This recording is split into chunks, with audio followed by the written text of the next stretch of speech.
Hello everyone, welcome to the study concept. Madhya Pradesh GK की MCQ series में आपका फिर से स्वागत है। और मध्य प्रदेश जीके का ये 56वां वीडियो है जो कि लगातार ये सीरीज चल रही है जिसमें कि मैं हर वीडियो में टॉपिक वाइज क्वेश्चंस लेके आता हूं जिसका कि आपको डीप एनालिसिस मिलता है। तो इस वीडियो को भी आप अंत तक देखें और वीडियो को लाइक भी करें और साथ में वीडियो को शेयर भी करें ज़्यादा से ज़्यादा, जिससे कि अन्य वो परीक्षार्थी जो कि एमपीपीएससी और मध्य प्रदेश कांस्टेबल की तैयारी कर रहे हैं उन सभी के लिए मध्य प्रदेश जीके बहुत ही ज़्यादा इंपॉर्टेंट है, क्योंकि उसके 8 से या 10 क्वेश्चंस जरूर मध्य प्रदेश जीके के पूछे जाते हैं मध्य प्रदेश व्यापम्स के एग्जाम्स में। तो वो सारे विद्यार्थी लगातार मेरी इस सीरीज को देखें और साथ ही साथ में मेरे स्टडी कॉन्सेप्ट चैनल को सब्सक्राइब कर लें ऑल नोटिफिकेशन के साथ में, क्योंकि उससे आपको सारे वीडियोस के नोटिफिकेशन मिलेंगे। ऑल का रेडियो बटन सेलेक्ट करने के बाद में आपको सब्सक्राइब का बटन क्लिक करना है, जिससे कि सारे वीडियोस आपको कंफर्म मिलेंगे और सभी के नोटिफिकेशन आपको समय पर मिलेंगे और लगातार आप मेरी सारी वीडियोस देख पाएंगे। तो चलिए शुरू करता हूँ ये 56वां वीडियो, जिसमें कि अगले क्वेश्चंस मैंने कवर किए हैं इंपॉर्टेंट्स और सभी फैक्ट्स के साथ में, जो कि टॉपिक वाइज है। और 10,000 क्वेश्चंस की ये लगातार सीरीज चलेगी आपको, इसलिए इस सीरीज को आप बिल्कुल मिस मत कीजिए, क्योंकि पूरे फैक्ट्स के साथ में और डिटेल में मैं सारे क्वेश्चंस इसमें लेके आया हूँ। तो चलिए शुरू करता हूँ ये 56वां वीडियो को अंत तक आप जरूर देखिएगा। ये आ गया पहला क्वेश्चन आपके सामने। मध्य प्रदेश से गुजरने वाला सबसे लंबा राष्ट्रीय राजमार्ग कौन सा है मध्य प्रदेश से? NH3, NH7, NH12 या NH75? तो इसका सही विकल्प कौन सा है? तो इसका सही विकल्प है NH3। NH3 जो है वो प्रदेश का सबसे बड़ा राष्ट्रीय राजमार्ग है, जिसको कि अभी करंट में क्या बोलते हैं? NH44 के नाम से इसको बोला जाता है। इसका नंबर बदल गया है, इसको ध्यान रखिएगा। NH44 के नाम से इसको जानते हैं और ये प्रदेश का सबसे बड़ा राष्ट्रीय राजमार्ग है। ठीक है, क्लियर हो गया? चलिए आगे बढ़ते हैं।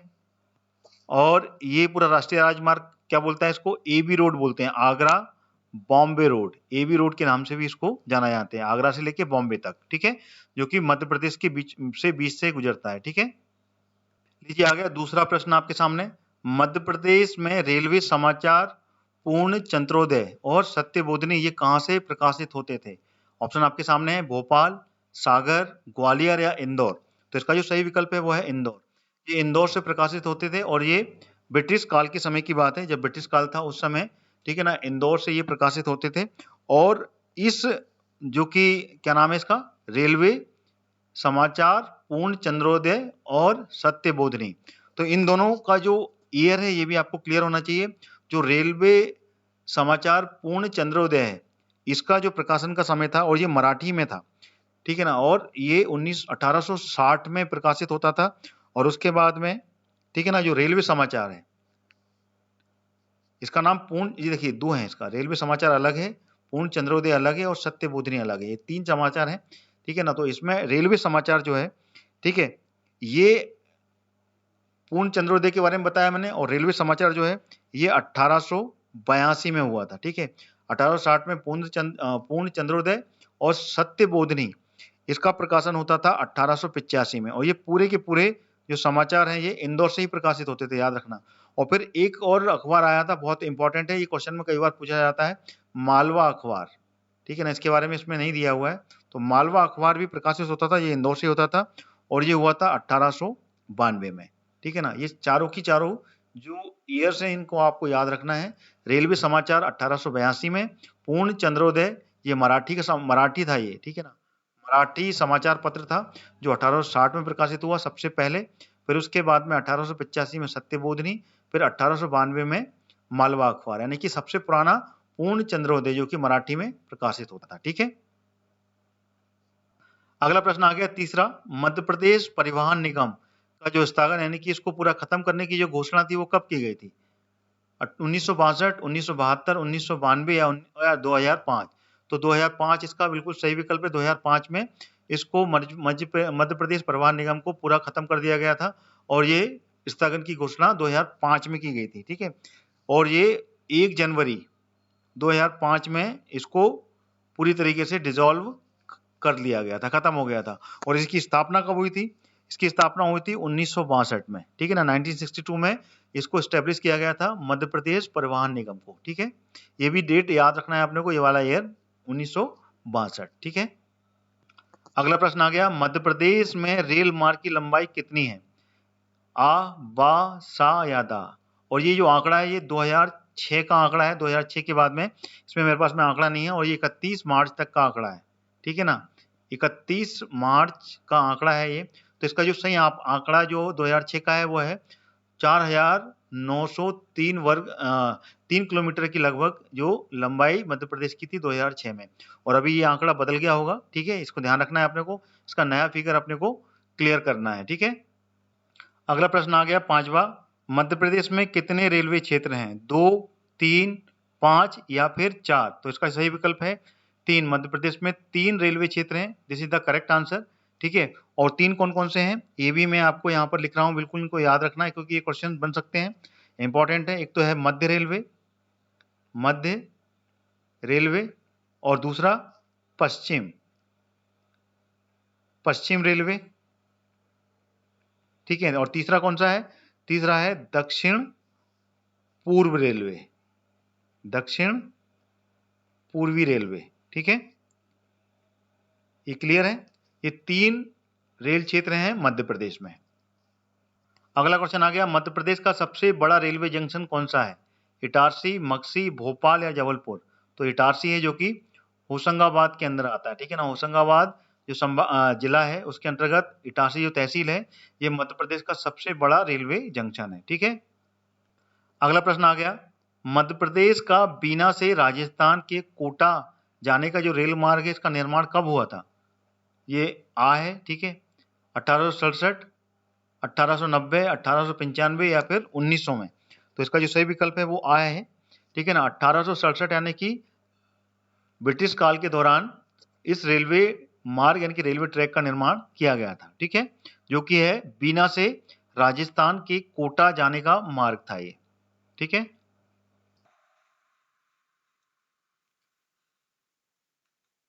आगे जाने से पहले मैं आपको बताना चाहूंगा अनअकैडमी के बारे में। अगर आप एमपीपीएससी और एमपी पुलिस की तैयारी कर रहे हैं तो अनअकैडमी आपके लिए लाया है फ्री टेस्ट। आइए जानते हैं ये कौन कौन से टेस्ट हैं और आप इनको देकर अपनी तैयारी को कैसे मजबूत कर सकते हैं। यह टेस्ट दे सकते हैं वो भी फ्री में। जो भी बच्चे एमपीपीएससी की तैयारी कर रहे हैं उसके लिए अनअकैडमी लाया है चैंपियनशिप टेस्ट सीरीज। यह टेस्ट सिर्फ आपकी तैयारी पूरी नहीं कराएगा, उसके साथ साथ मौका देगा अनअकैडमी का 1 मंथ का फ्री सब्सक्रिप्शन जीतने का। बस आपको टॉप 3 में आना है और किसी भी एग्जाम को पास करना है। जो बच्चे एमपी पुलिस और एमपीएसआई की तैयारी कर रहे हैं उनको भी निराश होने की जरूरत नहीं है। आपके लिए भी सिमिलर अपॉर्चुनिटी है। आज ही हिस्सा लीजिए और अपनी तैयारी को मजबूत करें। पाए मौका अनअकैडमी के सब्सक्रिप्शन जीतने का। आइए अब जान लेते हैं अनअकैडमी के प्लस बैचेस के बारे में जो आपकी जरूरत के हिसाब से बिल्कुल परफेक्ट हैं। जी हाँ, अब अनअकैडमी के साथ अपने प्रिपरेशन की जरूरत के अनुसार बैच ज्वाइन कर सकते हैं और अपनी एमपीपीएससी प्रीलिम्स में सिलेक्शन पक्की कर सकते हैं। यह सारे बैचेस जल्द ही शुरू हो रहे हैं और अपनी प्रिपरेशन में आप जहां पर भी हैं वहां से आपको बहुत मदद करने वाले हैं। जो बच्चे एमपीपीएससी प्रीलिम्स 2020 की तैयारी कर रहे हैं ध्यान से सुनिए। आपकी तैयारी के लिए अनअकैडमी ने लॉन्च किया है अचीवर बैच, जिसमें आपको एमपीपीएससी का कंप्लीट मार्गदर्शन मिलेगा, वो भी एमपीपीएससी के टॉप एजुकेटर से। यह बैच 18 फरवरी से शुरू हो चुका है। अभी भी देरी नहीं हुई है, आज ही ज्वाइन करें। इस कोर्स का कोड मैंने अपने वीडियो के डिस्क्रिप्शन बॉक्स में डाल दिया है, वहां से आप क्लिक करके ज्वाइन कर सकते हैं। जो बच्चे एमपीपीएससी प्रीलिम्स एंड मेंस 2020 की तैयारी इंग्लिश मीडियम में कर रहे हैं वो ध्यान से सुनिए। आपकी तैयारी के लिए अनअकैडमी ने लॉन्च किया है फाउंडेशन बैच, जिसमें आपको एमपीपीएससी का कंप्लीट मार्गदर्शन मिलेगा, वो भी एमपीपीएससी के टॉप एजुकेटर से।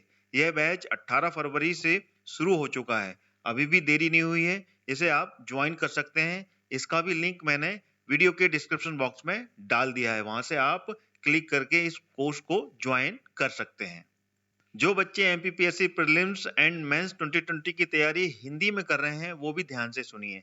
आपके लिए अनअकैडमी ने लॉन्च किया है लक्ष्य एमपीपीएससी फाउंडेशन बैच, जिसमें आपको एमपीपीएससी का कंप्लीट मार्गदर्शन मिलेगा, वो भी MPPSC के टॉप एजुकेटर से। ये बैच 19 फरवरी से शुरू हो चुका है, अभी भी देरी नहीं हुई है, आप इसको ज्वाइन कर सकते हैं। इसका भी लिंक मैंने वीडियो के डिस्क्रिप्शन बॉक्स में डाल दिया है। अनअकैडमी में इंडिया के टॉप एजुकेटर्स आपको पढ़ाते हैं, तो आज ही ज्वाइन करें, देरी किस बात की है, और अपना लक्ष्य हासिल करें। और जब आप ज्वाइन करेंगे तो मेरा कोड यूज करना मत भूलिएगा। जैसे ही आप मेरा कोड यूज करेंगे, इंस्टेंट 10% का डिस्काउंट मिलेगा। मेरा रेफरल कोड है हरदयाल कुशवाहा, जो कि कैपिटल लेटर में लिखा हुआ है। तो जल्द ही इस ऑफर का फायदा उठाइए, आखिरी कुछ दिन ही शेष रह गए हैं। 1 मार्च से ये डिस्काउंट 10% से घटकर 5% हो जाएगा। तो आज ही सब्सक्राइब करें और मेरा रेफरल कोड लगाना मत भूलिएगा। जैसा कि मैंने बताया आपको, मेरा रेफरल कोड है कैपिटल लेटर में जो आपको लिखा हुआ है, हरदयाल कुशवाहा। अगला प्रश्न आ गया, निम्न में से किस रेलवे जोन के द्वारा मध्य प्रदेश में परिवहन नहीं होता है? आ मध्य रेलवे, ब उत्तरी रेलवे, सा पश्चिमी रेलवे, या फिर द दक्षिण पूर्वी रेलवे। तो इसका जो सही विकल्प है, किससे नहीं होता है परिवहन, वो होता है उत्तरी रेलवे से। ठीक है ना, this is the correct answer. क्योंकि मैंने पिछले क्वेश्चन में आपको बताया कि मध्य प्रदेश में 3 रेलवे जोन है, एक तो मध्य रेलवे है, पश्चिमी रेलवे है और दक्षिण पूर्वी रेलवे है। बाकी उत्तरी रेलवे नहीं है, तो इससे परिवहन नहीं होता है। ठीक है, अगला क्वेश्चन आ गया, मध्य प्रदेश का जो रेल जोन है वो कहाँ बनाया गया है? इटारसी, जबलपुर, ग्वालियर या फिर भोपाल में। तो इसका जो सही विकल्प है, जबलपुर में ये रेलवे जोन बनाया गया है। और ये किस जोन के अंतर्गत आता है? ये आता है पश्चिम मध्य रेलवे। ठीक है ना, पश्चिम मध्य रेलवे के अंतर्गत आता है और यहाँ पर ये जोन स्थापित किया गया है। और इस रेलवे जोन की स्थापना कब हुई थी? 1998 में इसको स्थापित किया गया था। ठीक है, अगला क्वेश्चन आ गया, मध्य प्रदेश रेल सेवा आयोग का जो मुख्यालय है वो कहाँ पर है? इंदौर, भोपाल, ग्वालियर या जबलपुर। तो इसका सही विकल्प है भोपाल में स्थित है। ठीक है ना, मध्य प्रदेश की राजधानी भोपाल में रेल सेवा आयोग का मुख्यालय है। और बाकी क्षेत्रीय कार्यालय भी हैं यहाँ पर, जो कि भोपाल में भी एक क्षेत्रीय कार्यालय है मध्य प्रदेश की राजधानी में। ठीक है ना, मुख्यालय भी है और क्षेत्रीय कार्यालय भी है। इसके अलावा रतलाम और उज्जैन, ध्यान रखिएगा, रतलाम में भी है और उज्जैन में भी है। ठीक है ना, इस 3 जगह पे, ठीक है ना, रेल सेवा आयोग के क्षेत्रीय कार्यालय भी स्थापित किए गए हैं। अगला क्वेश्चन आ गया, मध्य प्रदेश के कौन से स्थान या नगर नियमित वायु सेवा से जुड़े हैं? यानी कि यहाँ पर वायु सेवा यानी कि एरोड्रमों और हवाई मार्ग से वहां पर आना जाना हो रहा है। तो कौन सा है? आ, बा, सा और दा। विकल्प ऊपर नीचे हैं। तो इसका उपरोक्त तीनों विकल्प बिल्कुल सही हैं, तीनों जगह ही वायु सेवा से नियमित जुड़ी हुई हैं। ठीक है, जबलपुर में भी है, इंदौर, खजुराहो और जबलपुर तीनों जगह है। इंदौर में इंटरनेशनल एयरपोर्ट क्रिएट हो चुका है।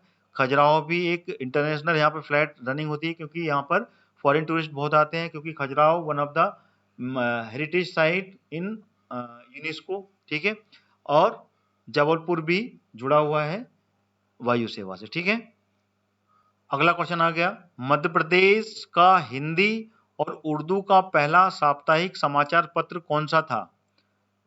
अखबार ग्वालियर, मालवा अखबार, दिल्ली अखबार या इनमें से कोई नहीं। तो इसका सही विकल्प है मालवा अखबार।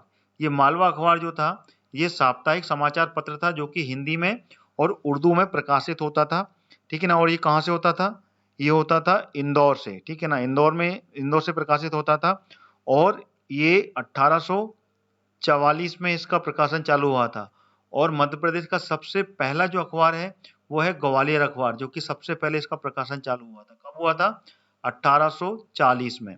ठीक है ना, जिसका नाम है अखबार ग्वालियर। ठीक है ना, या फिर ग्वालियर अखबार के नाम से ये मध्य प्रदेश का पहला समाचार पत्र है। ठीक है, और मालवा अखबार जो कि हिंदी और उर्दू दोनों में था, ये 1844 में प्रकाशित किया गया था। ठीक है, अगला प्रश्न आ गया 14वां, मध्य प्रदेश का प्रथम मासिक पत्र कौन सा था?